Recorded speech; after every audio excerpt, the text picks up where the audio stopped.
Vous êtes une donneuse habituée, vous n'avez pas pu donner au mois d'octobre 2014.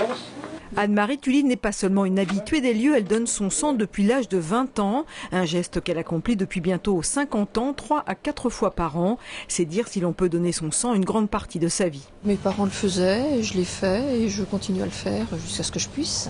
Et ce sentiment de servir à quelque chose, c'est quand même être vivant déjà et aider à rester vivant.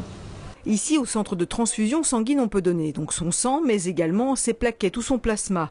Aurélie est donneuse de mère en fille. À 18 ans, elle a suivi l'exemple familial. 16 ans plus tard, elle vient une fois par mois pour donner son plasma, un don qui dure environ 45 minutes. Je sais que mon don va pouvoir aider, voire sauver des vies, que n'importe qui peut en avoir besoin. Si moi ou mes proches sont touchés par un accident ou une maladie qui demande un produit sanguin, voilà. Moi je sais que je les aurais aidés, quoi. Le plasma, c'est le liquide dans lequel baignent les cellules sanguines.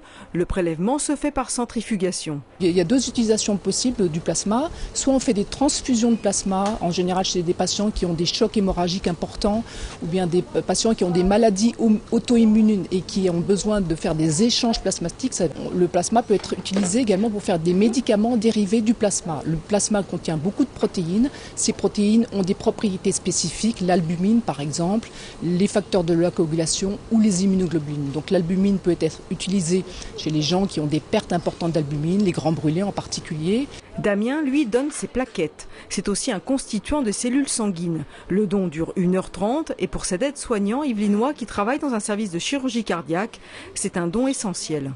Je travaille à l'hôpital et souvent on a du mal à trouver les dons de plaquettes et tout ça.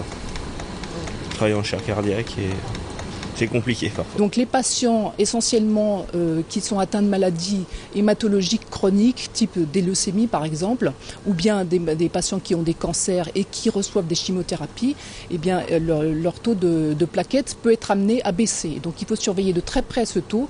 Dès qu'il descend en dessous du seuil critique, il faut faire des transfusions de plaquettes. Le problème avec les plaquettes, c'est leur durée de vie.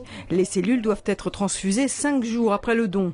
C'est dire si le centre du Chesnay attend régulièrement les donneurs. Après le don, les poches sont adressées à un plateau de préparation qui se trouve à Pontoise pour subir un certain nombre de transformations. Elles seront ensuite mises à la disposition des hôpitaux. Ici, au centre du Chesnay, on reçoit environ 1000 donneurs par an. En Île-de-France, seulement 3 à 4% des habitants donnent leur sang.